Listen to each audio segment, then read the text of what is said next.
এই নাফরমান, এই গাদ্দার, বেনামাজি গাদ্দার, তুই ওঠ না কেন?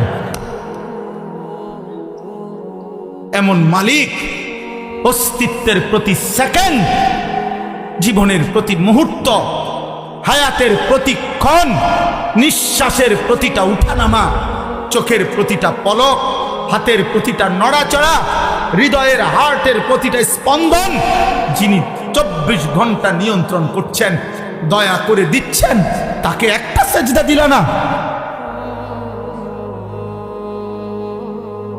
এই নাফরমান, কেমনে ঘুমাইবা?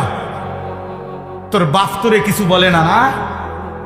তোমরা কিশোর নওজোয়ান, তোমার মার কিছু বলে না?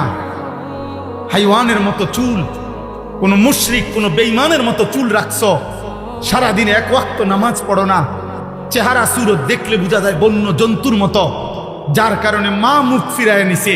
আরে বদনসিব, তোর দুর্ভাগা কপাল, তোর বাপে আর তোকে ডাকে না, তোর মা তোকে ডাকে না। এক ঘরে ঘুমায় 365 দিনে কোনো দিন তোমারে কেউ ফজরের নামাজের জন্য উঠায় নাই। আল্লাহর কসম, এটা তোর উপরে অভিশাপ ছাড়া আর কিচ্ছু না।